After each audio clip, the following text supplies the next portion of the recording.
Hello, I am Liam Slater, and this week I watched, where I talk about the wrestling that I've watched this week. This week I am looking at the 9th of January to the 15th of January, and just before I get started, just like to say a big thanks to anybody who's dropped me a message or just said that they enjoy the podcast. It's appreciated.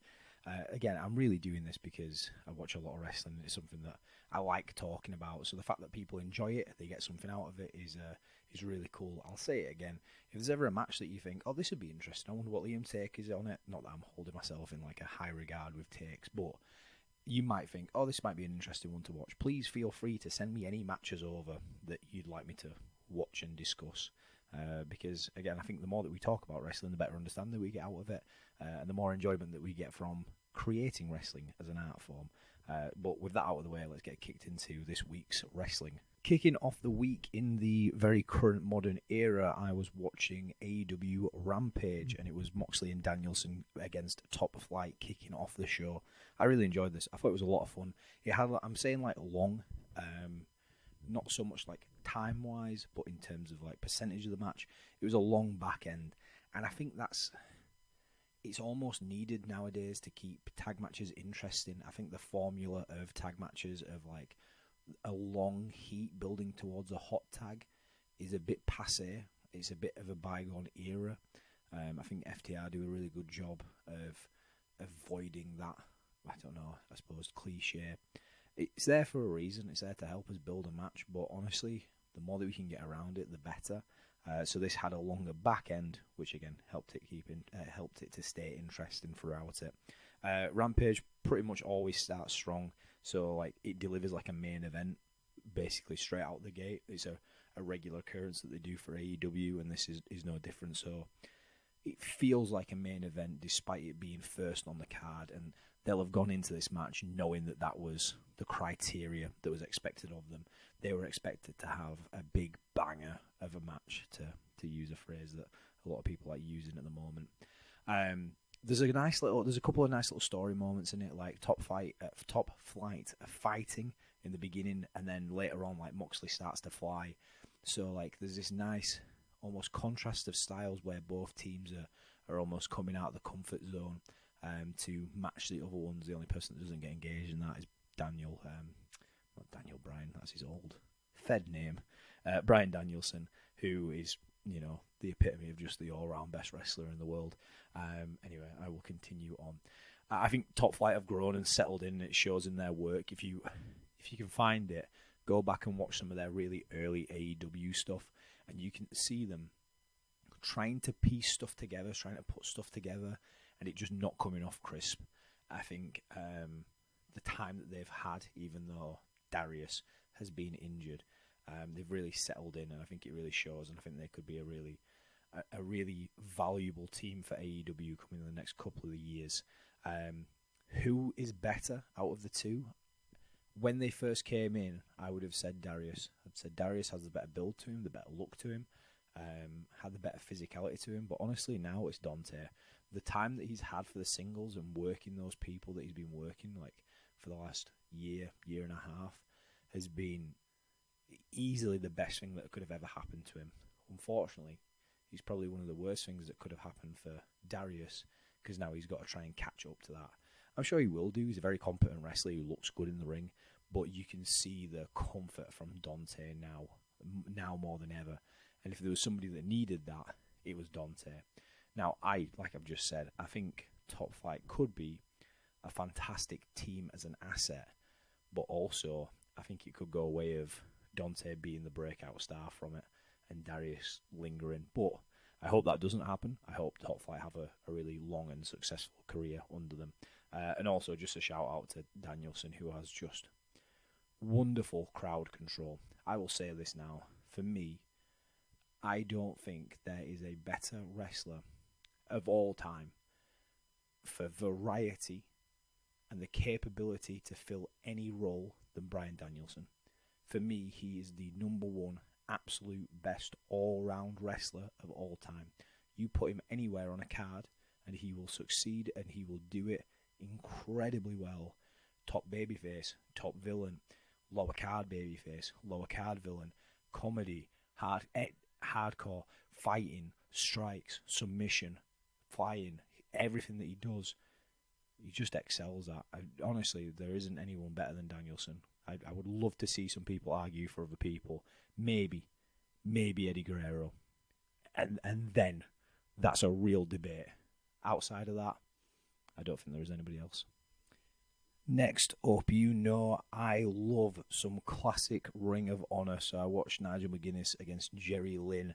They were in, I want to say it's Tennessee. I might be wrong on that. No, they're in Minnesota.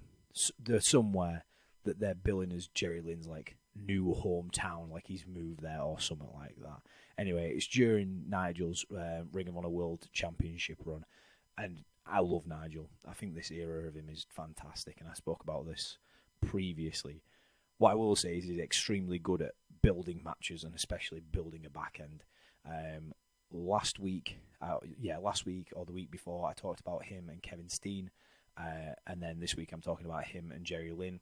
It's a very similar time period. You can see the similarities come through into it, like stuff like Nigel's very good at like teasing moves and building moments, and it's all worked very smart. You can see the logic and the psychology sit under that, and I'm saying that this is credit to Nigel McGuinness, because if you watch the Steen match and then watch this Jerry Lynn match, you can see the similarities in the pacing, in the timing, in the build out of it, that if it was Steen putting together the match and Jerry Lynn putting together the match, they would have two completely opposite matches, whereas these two matches sit very similar. And there's a reason for that, because Nigel McGuinness is a fantastic wrestler.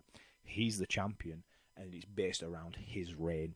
In saying that, there's probably more Jerry Lynn in this match than Steen got in during the other one. And this is also not me saying that Nigel McGuinness is a selfish worker. I'm far from saying that. He gives loads, and there's always a near fall where the audience are like, wow, that could have been it. But yeah, like there's more in through this. What is interesting is that the commentators and the sort of vibe around it is that they're saying that Lynn is almost past it, like he's past his prime. Nigel's in his prime. He was ECW World Champion, but that was long ago. And actually, really, it's 5-6 years previous, maybe a little bit more. It's incredible to think how quickly that time sped up in terms of American professional wrestling.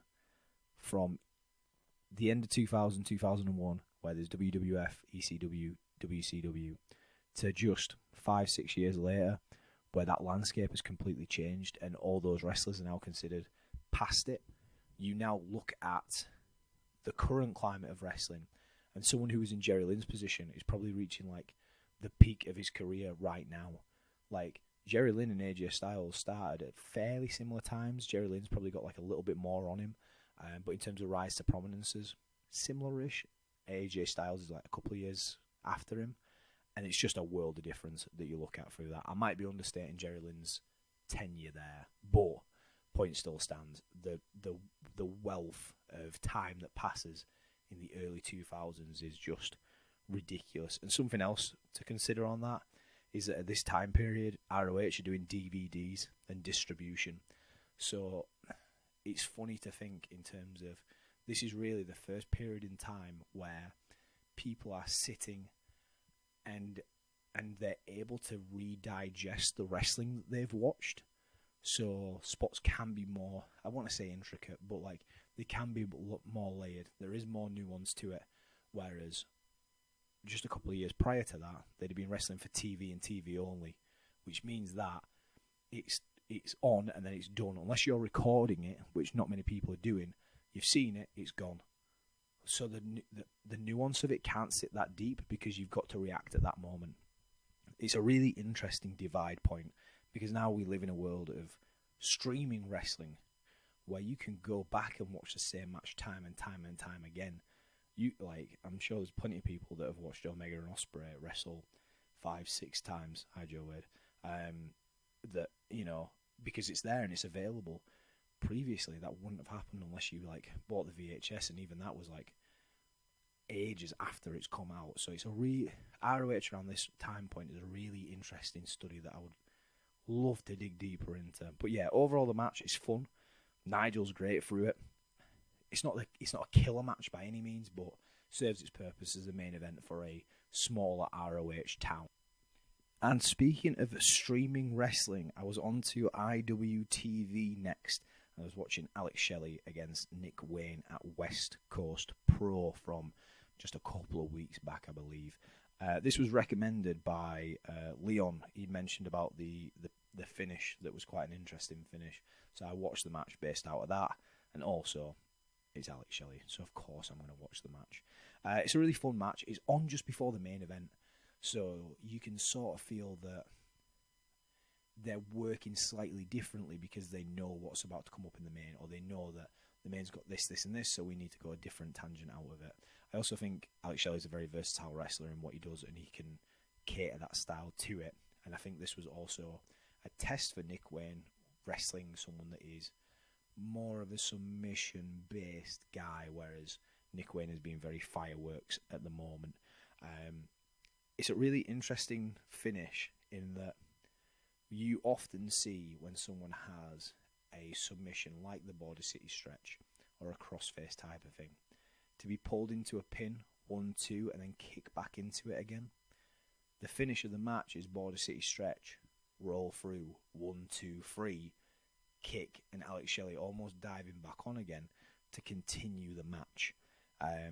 Almost like he thought it was a 2 and it wasn't, it was a 3. Now, they stay in the pin for like maybe a second too long, but I also understand that they needed to do that for the audience to go, oh, that was the finish, rather than it being a really dicey, like, was it, wasn't it? Was that meant to be there? So I completely understand why they stayed in it. I also feel like it killed the moment slightly with Alex Shelley like coming back to make the attack, to be like, oh no, that was the 3. But in saying that, I think it's a really fun back end. I don't know if it needed as much limb story like throughout it. They're working like body parts heavily. It maybe outstays its welcome by about 30 seconds or so. That's me being super hypercritical that I don't massively need to be.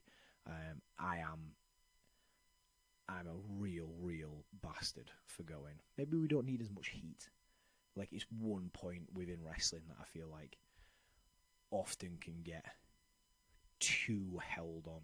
And I feel like this was similar, where we got to a point where there was the middle of the match where we had two limb stuff going on and there was a lot of selling. I just didn't feel like it needed as much out of it. Also for Nick Wayne, something that I would consider for him now is that whenever I see him, they always talk about his dad, Buddy Wayne, and then I heard them mention his granddad as well, who was also a wrestler. I think that's starting to become a detriment to him, in that I know Nick Wayne. I know who that man is. He's been on mainstream TV. I have never watched his dad wrestle. Now, when you're on the come up and you're on a certain set of shows that have had his dad on, or at least people that know that, then absolutely use that as a little like gateway in. He's reached a point now where he's surpassed that, and really, I would drop it. In the same way that, like, say for Randy Orton, it got to a point where they were like, third generation superstar, and now they don't. Now he's just a legend in his own right. Now, I'm not saying that Nick Wayne's a legend right now. What I am saying is that he probably wants to think about, do I really need to keep bigging this up? Unless he's like, no, I'm fucking repping my dad, I'm repping my granddad. If that's the case, cool, no worries. But it's something to think about sometimes, in that gimmicks, taglines, names can sometimes have a shelf life. That might be a shelf life of a couple of matches, a couple of months, a couple of years, or it could be an entire lifetime. For myself, I knew that the Dancing Venga Boys stuff could only go on for so long. But in saying that, I probably took it off the shelf too early, because I always have people that go, you're the Venga Boys guy, you do that, oh, look at the dance. So maybe I came too early out of it rather than sticking around in it for too long. But I would always be of the opinion of come away early and leave people wanting more than outrun its welcome. And as wrestlers, you'll probably find that you get tired of the gimmick before the audience get tired of it. That was a complete subtangent from the match. I enjoyed the match. I thought it was fun. West Coast Pro have a really interesting, weird venue that they're in that I can't decide whether I like it or I don't like it. I'm leaning more towards that I like it. Next up, we were at PPW for training, and in the background, I had on a TNA. Was it a pay-per-view? I think it was a pay-per-view. It was either a pay-per-view or it was an Impact. I can't remember.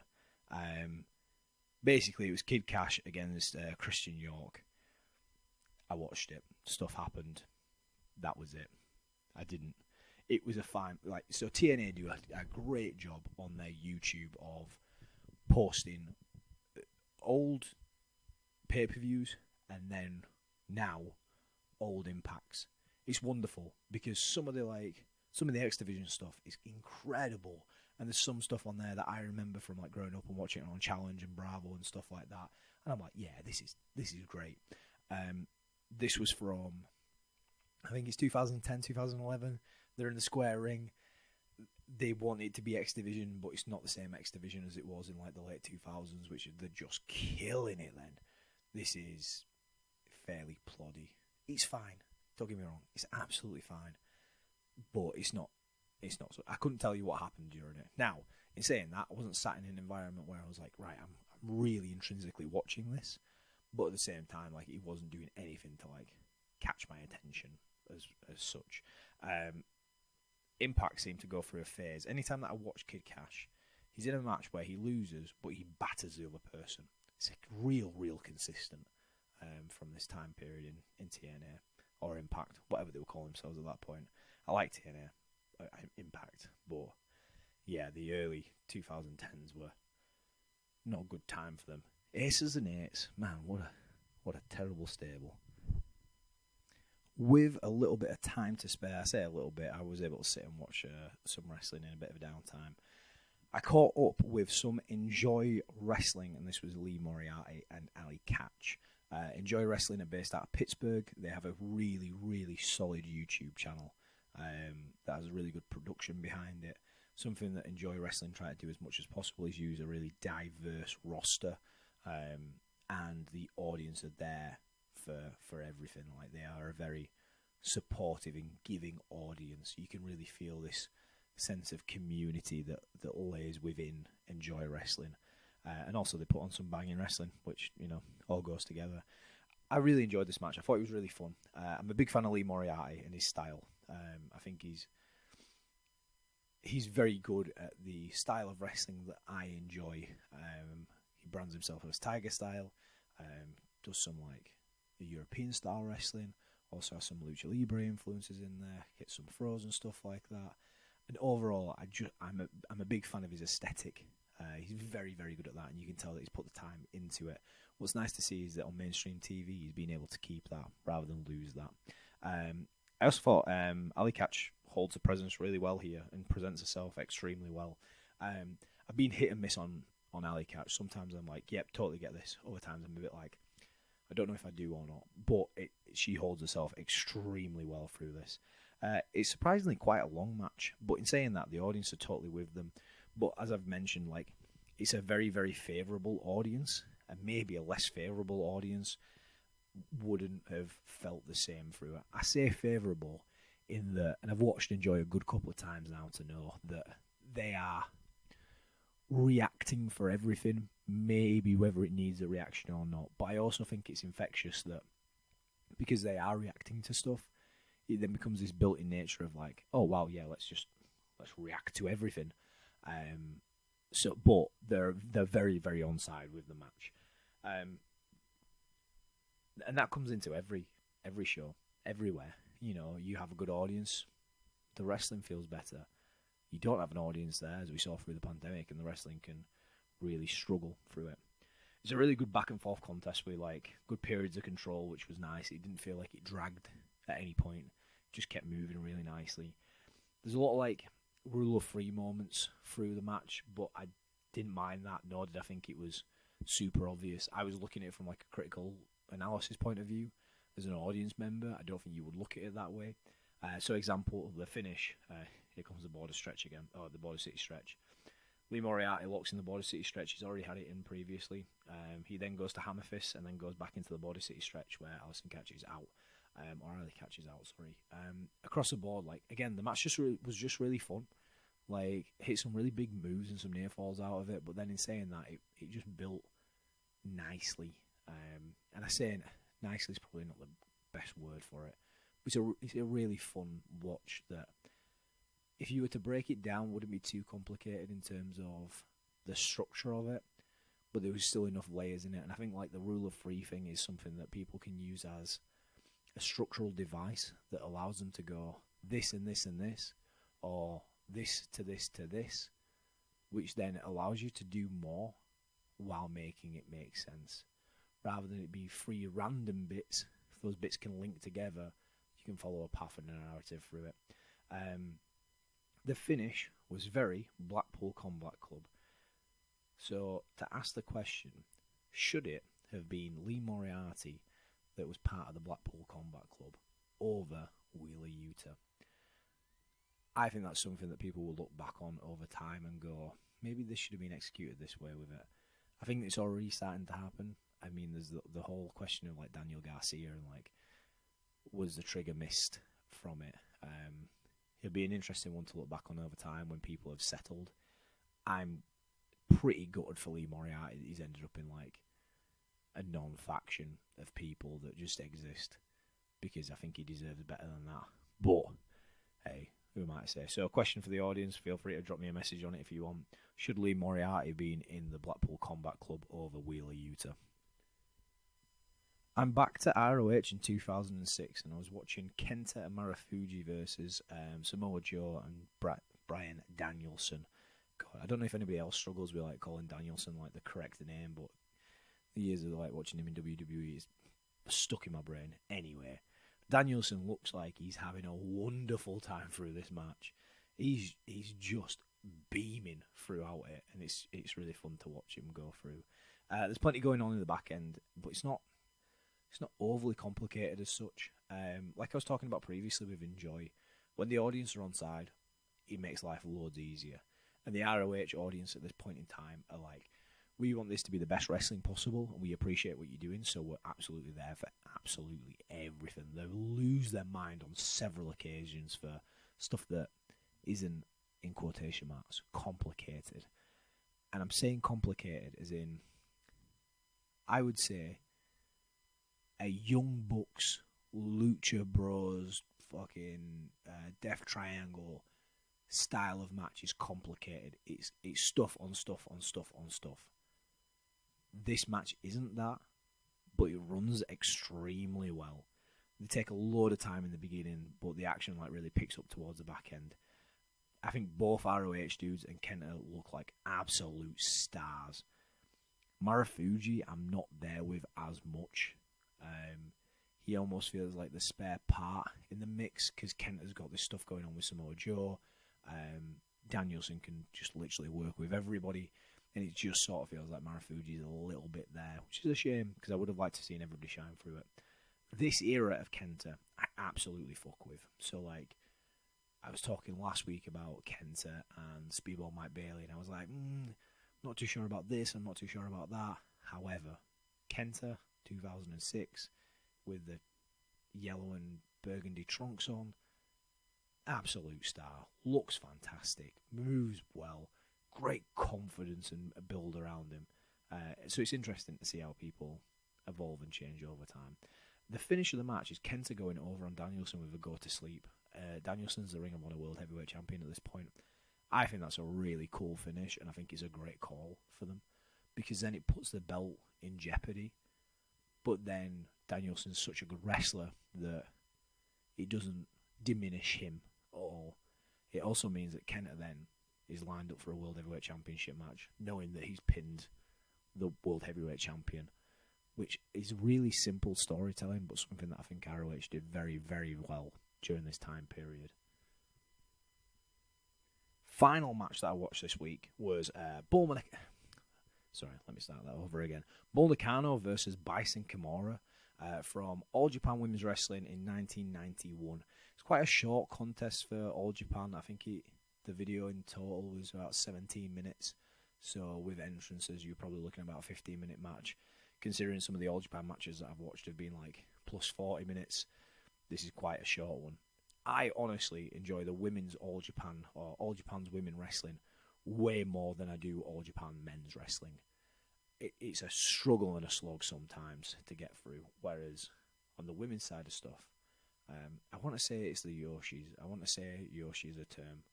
I don't think that's right, so I'm just going to stick with women's. The women's era in this early 90s period is unbelievable. It's so good. The intensity out of it, the pace out of it, it's just incredible. It's some of the best wrestling that I've ever watched in my entire life. I wouldn't say that this is. I think the match is fine, but I don't think it holds the same standard as like a go-to is Bull Nakano against Mayai Toyota. If you're looking for matches, Toyota and Nakano put on some class matches. But yeah, Bull's great. She holds a great presence around herself. Looks incredible. Just looks like a star. Moves like a star. It's the first time that I've seen Bison Kimura. She is very All Japan. And there's a style that they're obviously using, and the way that they're all training together. She fits that mold very, very well. All Japan women's matches tend to go moves, a long-seated hold into more moves, a long-seated hold, strikes, moves, hella bumps. This isn't a bad thing. It's a really enjoyable style, but there is definitely a formula behind it. Something that I do pick up on, and I'm going to ruin it if you've not picked up on this, they all do these weird little whips. Every single one of them. They're at the ropes, and rather than like stepping into the middle of the ring and like pulling the person off, and this happens quite a lot in Japanese wrestling, they just give them like this little shoot, little touch. Then the person's like, "Oh no, I'm running across the 20-foot ring now." It's really weird. If you haven't noticed it, I've ruined Japanese wrestling for you probably. But yeah, it like throughout All Japan stuff for the women's division or for the women's company, I always see something really interesting. Like Bull does this really lovely she hooks under the leg for like a back suplex position. I was like, damn, that looks just really clean and crisp and different. And I always see something different. All Japan have some lovely like filming techniques as well. Like the opening shot is that they're on the bell and then it fades out to the arena, and they're always over like the diagonal of the ring. And I think it looks well cool. I'd love to see it come back in fashion. I also understand why it doesn't, because WWE have such a grasp on what production looks like. But you go back and you watch some of the All Japan stuff and it's like, wow, this looks cool. Like some of the shots that they use in, and like there's a slight blur on the cameras that happen sometimes on the lights, and I'm like, yo, this looks incredible. The match itself is really fun. It's a really quick encounter, like I said. But if you aren't super up on the All Japan women's wrestling style, it's a nice little introduction to both that style and Bull Nakano as a person. And then to finish out with, I'll talk a little bit about myself. This weekend I wrestled at True Grit Wrestling. We were at the Left Bank Centre. Left Bank Church. I don't know. It was Left Bank Arts House. I don't know. I'm messing this up. Sorry, JC. I was at True Grit anyway. True Grit Redemption. I was facing Kev Lloyd in a pure grit rules match, which is like an interesting little stipulation where it's submissions only, it's rounds, there's no pins, you can get knockouts as well. I had a whale of a time. It was just really fun. Like to go behind the curtain, we didn't have much planned. It was a case of us going out there and wrestling, which is by far the style that I like to work in. The crowd were really up. The atmosphere was great. Like the room had a really good echo to it. Sometimes a room can be really big and the sound can get lost, but this was just amplifying it, so it sounded incredible. I had a really good time doing it. I enjoy doing the pure grit stuff. It's a little bit different from the stuff that I regularly do in terms of what I'm doing at True Grit, But I'm enjoying it. It's a fun time. I really can't knock it. It'd be interesting to see where we go with me and Kev, because I know there's plans to build further into that and how we develop story out of it. But yeah, overall, we planned very little. I had a wonderful time doing it, and I came away happy with the match, or at least, yeah, happy with the match. And I've watched it back and I've gone, you know what, yeah, I am happy with this, which is nice. It's a nice feeling to have. So yeah, that was my wrestling for this weekend. I don't have anything on next weekend, and then the weekend after that, I've got 2 shows, I believe. I think I'll have to check my calendar for that one. And that brings me to the end of this week I watched. Thank you for listening. I appreciate it. I'm probably going to start putting this out a bit further. Maybe. I don't know.